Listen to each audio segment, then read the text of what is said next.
Olá, fofoqueiros!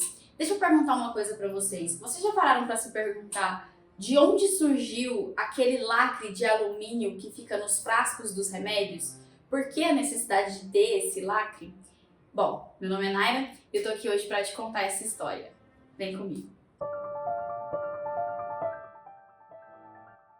Tudo aconteceu em 1982, na cidade de Chicago, quando 7 pessoas morreram depois de tomar comprimidos de Tylenol. A primeira vítima foi uma menina de 12 anos, Mary Kellerman. Ela estava passando mal, se sentindo meio gripada. A mãe dela deu um comprimido de Tylenol para ela antes dela dormir. 30 minutos depois, ela foi encontrada morta. As 3 vítimas que vieram depois da Mary eram da mesma família. O Adam Janos estava se sentindo um pouco mal, com um pouco de dor de cabeça e resolveu tomar um comprimido de Tylenol, tendo uma parada cardíaca algumas horas depois. Seu irmão Stanley e a sua cunhada Teresa também se sentiram mal depois de receber a notícia da morte dele, começaram a passar um pouco mal, com um pouco de dor de cabeça e resolveram tomar comprimidos de Tylenol. O Stanley morreu algumas horas depois de tomar o comprimido e a Teresa morreu no dia seguinte. Nos dias recorrentes a essas primeiras mortes, mais 3 pessoas morreram na cidade de Chicago, também depois de tomar comprimidos de Tylenol. A autópsia dos corpos revelou um cheiro muito forte de amêndoa em todos os cadáveres. E esse cheiro é uma comprovação da presença de cianeto no corpo. Então, depois de realizar alguns exames, eles descobriram que nos comprimidos de Tylenol tinham doses letais de cianeto e potássio. Com isso, a polícia começou a investigar os locais onde as vítimas tinham comprado esses comprimidos. Com o recorrer da investigação, a polícia chegou à conclusão de que todas as vítimas tinham comprado os comprimidos ou em farmácias do Walgreens ou no supermercado Dominick's.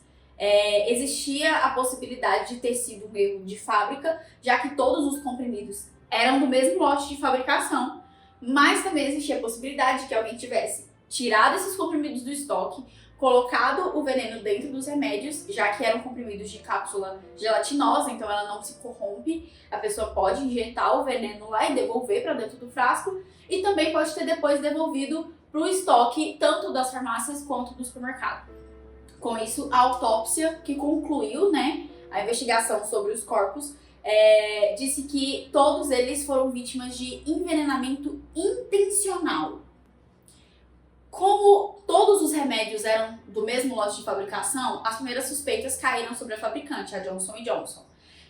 Com isso, a empresa logo resolveu lançar um comunicado em rede nacional, avisando as pessoas sobre o que tinha acontecido, sobre a investigação do crime, pedindo para que as pessoas que tivessem comprado frascos de Tylenol devolvessem esses comprimidos para os pontos de venda onde eles tinham comprado e depois recolheu mais de 31 milhões de frascos do mesmo remédio. E é claro que isso deu um prejuízo enorme para a empresa, porque eles eram responsáveis por 35% das vendas na indústria farmacêutica e com isso, basicamente, esse número caiu para 8%. Então foi um prejuízo enorme para eles.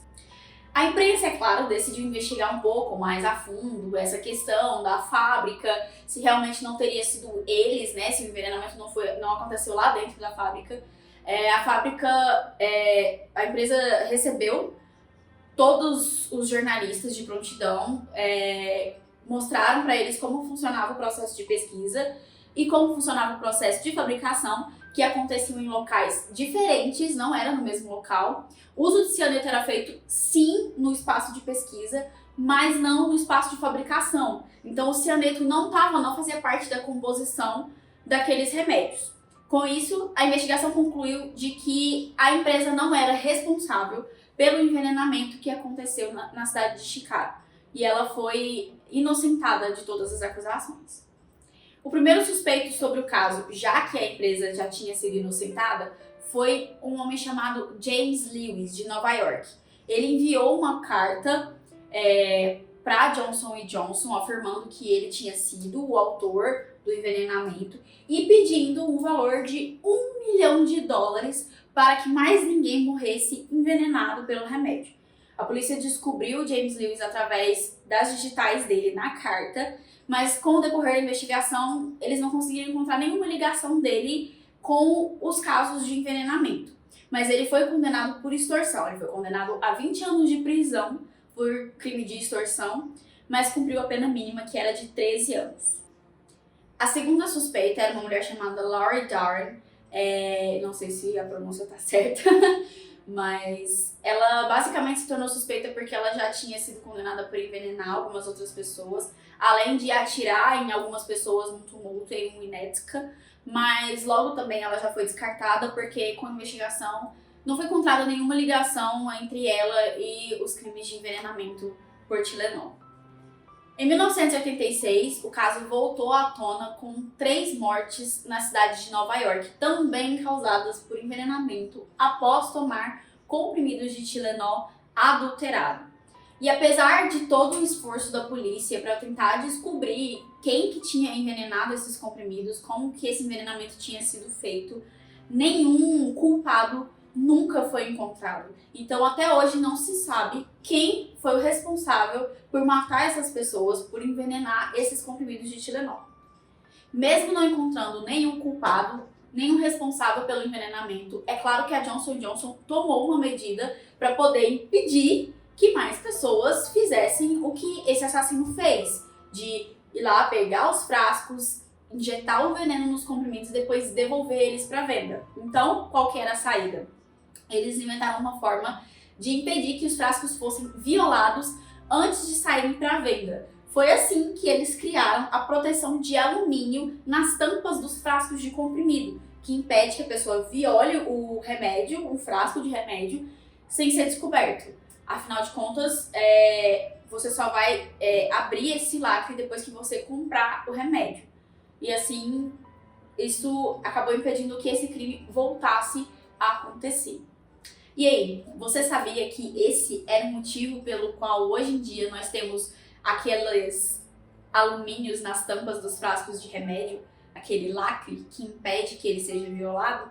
É bem pesado, né? Diz aí, fala aí nos comentários se você já sabia ou se isso é uma novidade pra você. Não esquece de deixar o seu like, se inscrever no canal, ativar o sininho para receber as notificações de próximos vídeos. E eu vejo vocês no próximo vídeo. Até mais!